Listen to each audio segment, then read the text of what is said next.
Namaste. My name is Sita and I work at the Wellington City Libraries. And today we have a video for you with some crafts and some storybook reading all about the festival Diwali. Hi everyone, I'm Rama and I work at the Wellington City Libraries.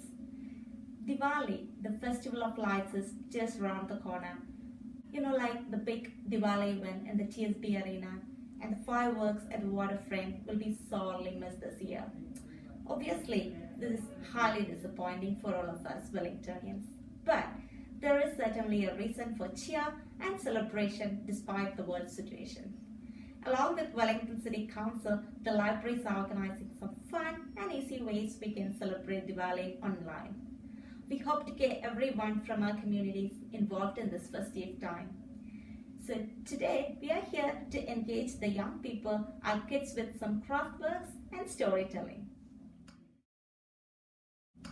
So before I read the story today, I just wanted to ask some questions of my colleague Rama about her experiences with Diwali festival and growing up in India. Sure. So whereabouts did you grow up, Rama? I was born and raised in Kerala, the very southern part of India, where I speak Malayalam, my mother tongue. Awesome, Malayalam. Okay, so what other languages do you speak from India?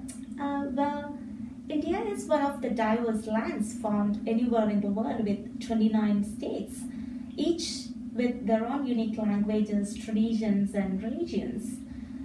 As I said before, my mother tongue is Malayalam, and also I'm fluent in Tamil, which is more similar to my mother tongue. Yeah. And I can speak a little Hindi, but I'm not that confident. Wow, awesome, Rama. And English, of course. Of course I am. So 4 languages. Wow, very talented. So what are some of your memories with Diwali festival from home? Good question. My memories of Diwali are all about family get-together, food, wearing new clothes and going to the temple. The day before Diwali, my mom would clean our home and decorate it. And in the evening, the lamps are lit and crackers are burst, you know, like the ones you use on Christmas. Oh, awesome. Yeah, and when I was a child, I was very fortunate to hear stories from my grandma, especially Hindu myths and other kind of stories. And also I learned Hindu mantras and chants from her. So yeah, I had amazing memories of celebrating Diwali back home in India. Awesome. Thanks, Rama. Really nice to learn something. We wish everyone a very safe and happy Diwali. Happy Diwali everyone. आप सभी को दीपावली की हार्दिक शुभकामनाएं. ഇനിയ ദീപാവലി നൽവാഴ്ത്തുക്കൾ. എല്ലാവർക്കും എൻ്റെ ഹൃദയം നിറഞ്ഞ ദീപാവലി ആശംസകൾ. Namaste. Namaste.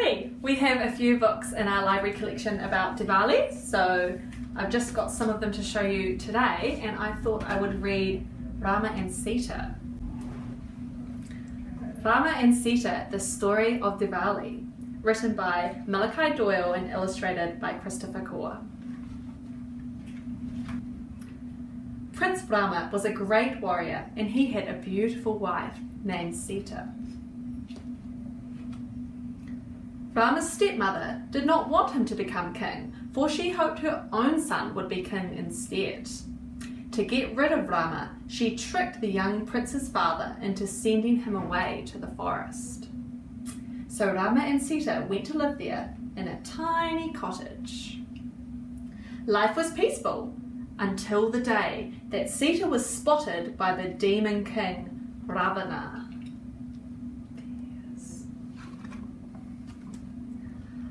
Ravana had 20 arms and 10 heads. He had eyes as red as the brightest fire and teeth as sharp as daggers. "A beautiful princess," he hissed. "I shall make her my wife." The next day, as Rama and Sita were out fetching water, they saw a deer. "Oh, could you catch it for me?" Sita asked her husband. "I would like to keep it as a pet."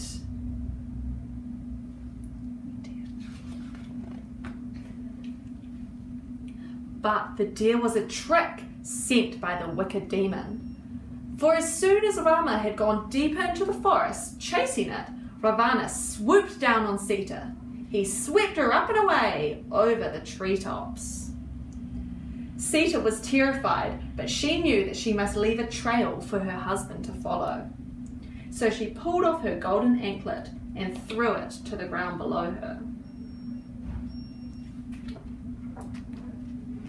Then she tossed down her earrings one after the other.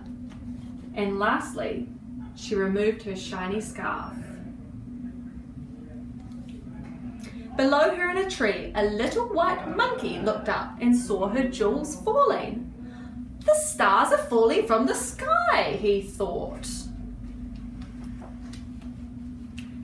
At last, Rama caught up with the magical deer, but as soon as he touched it, the animal changed into a demon and took off into the air.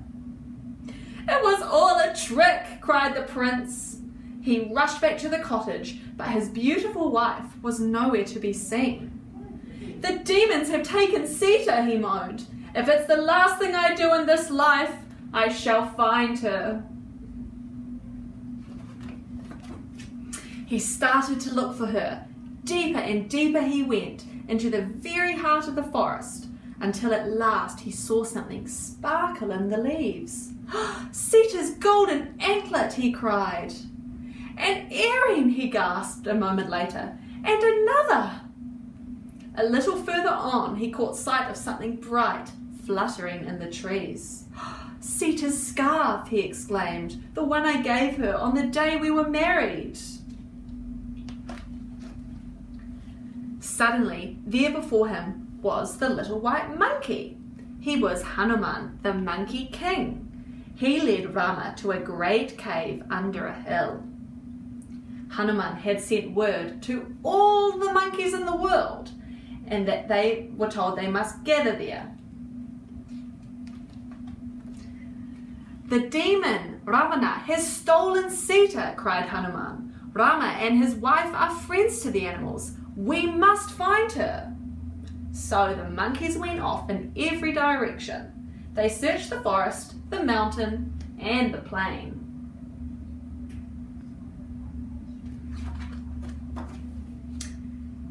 At last, Hanuman's group came to the edge of the land.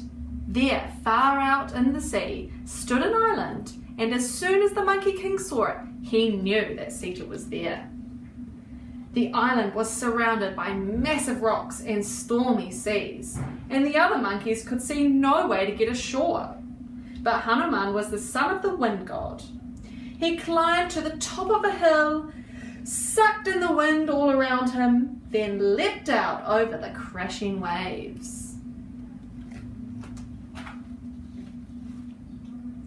The Monkey King landed on the island and soon found Sita near the palace of the evil demon. "No," he heard her cry, "I will not marry you, Ravana. It is Rama alone that I love." When Sita saw Hanuman, she knew straight away why he had come. "Catch," she cried, tossing him a pearl from her hair. "Take this to my husband to show him that I'm still alive."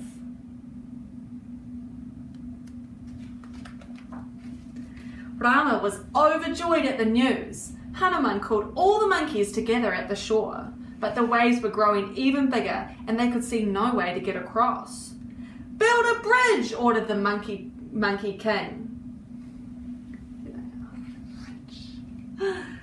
So they gathered rocks and grass, sand and soil. They mixed them all together and built a giant bridge all the way from the shore to the island. Then they marched across, and the terrible battle with the demons began. "I have come to rescue my wife," shouted Rama when at last he made it through to the palace. "You will have to kill me first," cried the Demon King. With a mighty swing of his sword, Rama sliced off one of his heads, but to his horror, another one grew in its place. Again and again, Rama chopped, and again, Ravana's heads reappeared. His sword could do nothing, so Rama raised his bow. The gods of fire and wind guided the arrow, and in a burst of flame, it pierced Ravana's chest, killing him stone dead. Rama went to find Sita, locked away in the depths of the palace. They hugged each other warmly, then came out and called a halt to the battle.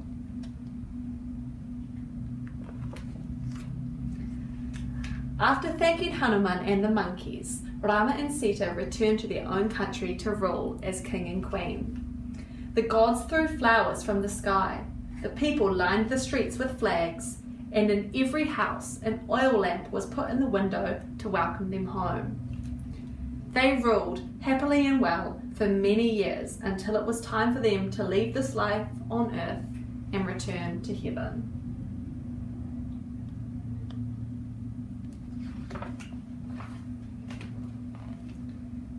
And that is the story of Rama and Sita. It shows us how goodness and truth can win over evil, as one little oil lamp can brighten the darkest of nights. And every year at the festival of Diwali, Hindu people light small oil lamps or divas inside their homes to remember.